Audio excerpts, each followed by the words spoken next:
Hello' students, welcome to my class. এই ভিডিঅ'ত আমি আলোচনা কৰিম অধ্যায় 10 পোহৰ প্ৰতিফলন আৰু প্ৰতিসৰণ এই চেপ্টাৰটোৰ পেজ নম্বৰ 184ত থকা এই প্ৰশ্নাৱলীটো। ইয়াত প্ৰথম কুৱেশ্যনটো আছে, চোৱা, লেন্স এখনৰ 1 ডায়োপ্টাৰ ক্ষমতাৰ সংজ্ঞা দিয়া। ইয়াৰ উত্তৰটো ষ্টুডেণ্টছ আমি এইধৰণে লিখিম, 1 মিটাৰ ফকাছ দৈৰ্ঘ্যৰ লেন্স এখনৰ ক্ষমতাক 1 ডায়োপ্টাৰ বুলি কোৱা হয়।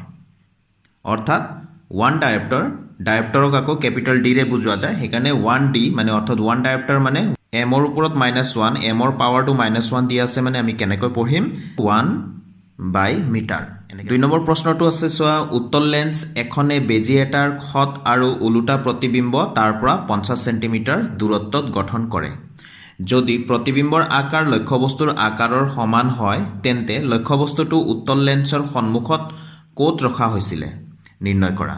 এইখিনিলৈকে আছে প্ৰশ্নটো তোমালোকৰ কিতাপত, কিন্তু পিছৰ লাইনটো প্ৰিণ্টিং মিষ্টেক হৈ আছে, অৰ্থাৎ উঠা নাই। ইংলিছৰ যিখিনি ইংৰাজী মিডিয়ামৰ যিটো কিতাপ আছে তাত কিন্তু এই কুৱেশ্যনটো আছে, ভেৰি ইম্পৰ্টেণ্ট, সেইকাৰণে ইয়াতে মই লিখি দিলোঁ। প্ৰশ্নটো হ'ল লগতে লেন্সটোৰ ক্ষমতাও নিৰ্ণয় কৰা। ঠিক আছে, এই যে উত্তল লেন্স আছে, উত্তল লেন্সটোৰ ক্ষমতাও আমি নিৰ্ণয় কৰিব লাগে। ষ্টুডেণ্টছ, আমি এই ধৰণে উত্তৰটো লিখিম। আমি জানো, তোমালোকে তালিকা 10.4টো চাবা, তাত লিখা আছে, উত্তল লেন্সৰ ক্ষেত্ৰত যদি লক্ষ্যবস্তুৰ স্থান 2f1ত ৰখা হয়, প্ৰতিবিম্বৰ স্থান লেন্সৰ পিছফালে 2f2ত হ'ব। লগতে প্ৰতিবিম্বৰ আকাৰ লক্ষ্যবস্তুৰ আকাৰৰ সমান হয়। প্ৰতিবিম্ব প্ৰকৃতিটো কেনেকুৱা হ'ব, সৎ আৰু ওলোটা হয়। ঠিক আছে, তো এতিয়া আমি লিখিম, দিয়া আছে উত্তল লেন্স এখনে বেজি এটাৰ সৎ আৰু ওলোটা প্ৰতিবিম্ব তাৰ পৰা 50 চেণ্টিমিটাৰ দূৰত্বত গঠন কৰে। গতিকে লক্ষ্যবস্তু অৰ্থাৎ বেজিটো লেন্সৰ সন্মুখত 50 চেণ্টিমিটাৰ দূৰত্বত ৰখা হৈছে। তো এইখিনি কথা আমি লিখিম। তাৰপিছত দ্বিতীয় অংশ যিটো আছিলে লেন্সৰ ক্ষমতাটো, সেইটো মই ইয়াতে কৰি থৈ দিছোঁ, তোমালোকক মই দেখাই দি আছোঁ সহজ অংক, সেইকাৰণে মই কৰি থোৱা আছে, চোৱাচোন। দ্বিতীয় অংশৰ বাবে আমি এনেকৈ লিখিম, ইয়াত লক্ষ্যবস্তুৰ দূৰত্ব u 50 চেণ্টিমিটাৰ দূৰত্বত সন্মুখত ৰখা হৈছে বুলি অকণমান আগতে আমি ক'লোৱে, নহয় জানো।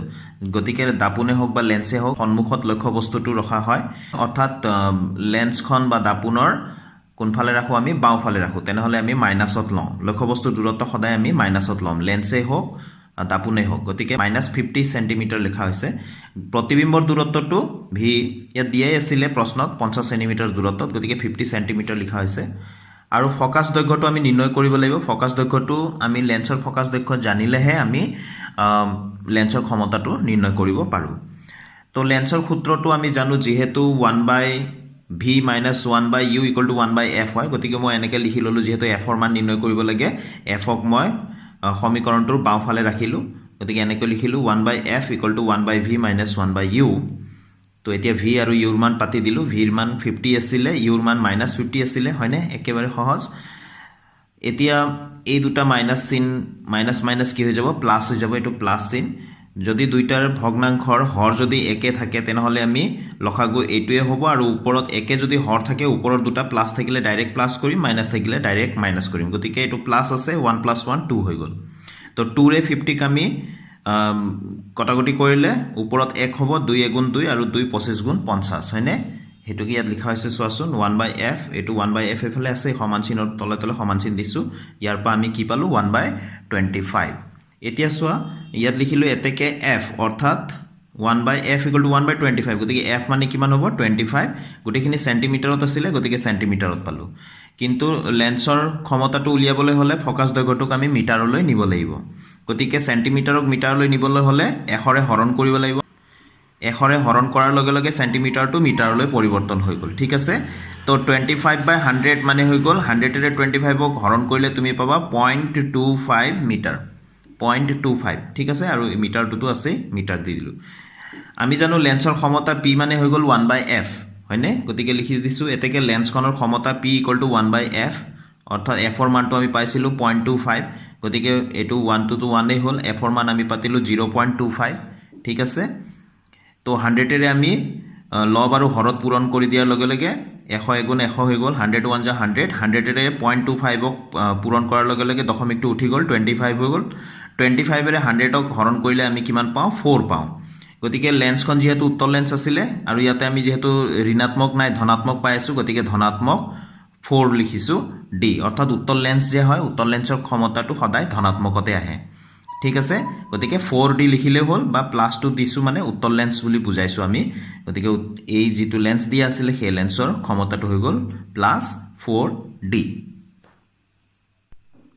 তো স্টুডেন্টস তোমালোকে নিশ্চয় বুজি পাইছা কোৱেশ্চন নম্বৰ 2 টো ভেৰি ইম্পৰ্টেন্ট কোৱেশ্চন হয় দুইটা কোৱেশ্চন ইয়াৰ গুটেকেটা কোৱেশ্চনে ভেৰি ইম্পৰ্টেন্ট হয় এবাৰ কোৱেশ্চন নম্বৰ 3 লৈ আহিলো 2 মিটাৰ ফোকাস দৈৰ্ঘ্যৰ অবতল লেন্স এখনৰ ক্ষমতা নিৰ্ণয় কৰা তো এতিয়া লেন্সটো কেনেকুৱা আছে অবতল লেন্সৰ সদায় মনত ৰাখিবা ফোকাস দৈৰ্ঘ্যটো বা পাৱাৰটো সদায় মাইনাসত হ'ব লাগিব ফোকাস দৈৰ্ঘ্যটো প্ৰথমতে লওঁ ফোকাস দৈৰ্ঘ্য ইয়াতে দিয়া আছে 2 মিটাৰ আৰু লেন্সটো কি দিয়া আছে অবতল লেন্স গতিকে অবতল লেন্সৰ ফোকাস দৈৰ্ঘ্যটো আমি লিখোতে -2 মিটাৰ বুলি লিখিম এসো স্টুডেন্টস আমি লিখি দিলো যেহেতু লেন্সখন অবতল গতিকে ফোকাস দৈৰ্ঘ্য স্মল f = -2m বুলি লিখি ললো এবাৰ আমি লিখিলো যেহেতু লেন্সৰ ক্ষমতা p = 1/f ফৰ্মুলাটো আমি মনত ৰাখিব লাগিব লেন্সৰ ক্ষমতা p ৰে বুজোৱা যায় সমান কি হয় 1/f হয় তো আমি ইয়াত লিখিম 1/f মানে কিমান আছিল -2 হয়নে আৰু তলত m তো -2m আছিল